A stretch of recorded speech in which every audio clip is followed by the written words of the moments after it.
একটা গ্রামের নাম শান্তিপুর। এই গ্রামে থাকত দুই ভাই। বড় ভাই রঘু খুব বড়লোক, ছোট ভাই মধু ভীষণ গরিব। বাবা মারা যাওয়ার পর জমিজমা বাড়িঘর সব বড় ভাইয়ের নামে হয়ে যায়। মধু পায় শুধু একটা ভাঙা কুড়ে ঘর আর পুরনো কিছু স্মৃতি। একই মায়ের পেটে জন্ম, কিন্তু ভাগ্যের খেলায় দুজন দুদিকে খুব গরিব ভাইয়ের কষ্ট। মধু দিনমজুর, ভোরে ওঠে খালি পেটে কাজে যায়। স্ত্রী আর ছোট মেয়েটার মুখের দিকে তাকাতে পারে না। একদিন মেয়েটা বলে, বাবা আজ ভাতের সাথে একটু ডিম হবে? মধু চুপ করে থাকে, চোখে পানি চলে আসে। দারিদ্র্যে মানুষকে দুর্বল করে না, নীরব করে দেয় বড় ভাইয়ের হিংসা। রঘুর ধনসম্পদের অভাব নেই, বড় বাড়ি গাড়ি লোকজন সব আছে, কিন্তু মনে শান্তি নেই। সে দেখে গ্রামের লোক মধুকে সম্মান করে, কারণ মধু সৎ ভদ্র, কারো ক্ষতি করে না। রঘু ভাবে, আমি এত বড়লোক, তবু সবাই ওকে বেশি ভালোবাসে কেন? সাহায্যের বদলে অপমান। একদিন মধু বাধ্য হয়ে রঘুর কাছে যায়। দাদা, মেয়েটা খুব অসুস্থ, একটু সাহায্য করবে? আমার কাছে ভিক্ষা করতে এসেছিস? নিজে কামাই করে খেতে পারিস না? দাদা, কাজ থাকলে তো কাজ করতামই, কাজ এখন নাই তো, সেজন্যই তোমার কাছে আসছি। সবাইয়ের সামনে মধুকে অপমান করে তাড়িয়ে দেয়।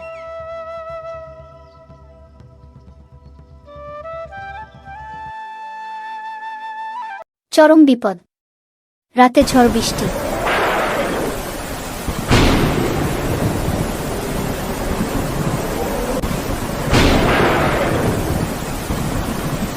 মধুর কুঁড়েঘর ভেঙে পড়ে, মেয়েটার জ্বর আরও বেড়ে যায়। গ্রামের মানুষ মিলে মেয়েটাকে হাসপাতালে নেয়। টাকার ব্যবস্থা গ্রামের লোকজনই করে, তবুও তার ভাই টাকা দিয়ে তাকে হেল্প করল না। যার মনে দয়া থাকে তার হাত খালি থাকে না। মেয়েটাকে সবাই হাসপাতালে ভর্তি করল, তবুও তা আরও টাকার দরকার। হাসপাতালে এক ঘটনা বদলে দেয় সব। মধুর জীবন একজন বৃদ্ধের প্রাণ বাঁচায় রক্ত দিয়ে। বৃদ্ধটা ছিল একজন বড় ব্যবসায়ী। সে জানতে পারে মধুর জীবন কাহিনী।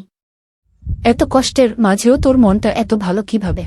কয়েক মাস পর মধু একটা ছোট্ট ব্যবসা বাণিজ্য করা শুরু করে। ধীরে ধীরে সে স্বাবলম্বী হয়।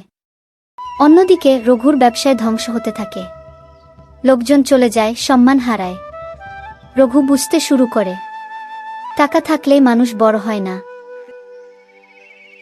সে হিংসা বিদ্বেষ ভুলে। একদিন রঘু যায় মধুর কাছে, চোখে পানি। মধু ভাই, আমি ভুল করেছি, আমাকে ক্ষমা করে দেও। মধু কিছুক্ষণ চুপ করে থাকে, তারপর বলে, ভাই, রাগ রেখে আমি বড় হতে চাই না। ঠিক আছে ভাই, মানুষ মাত্রই ভুল হয়, চলো আমরা দুই ভাই মিলে মিশে থাকি।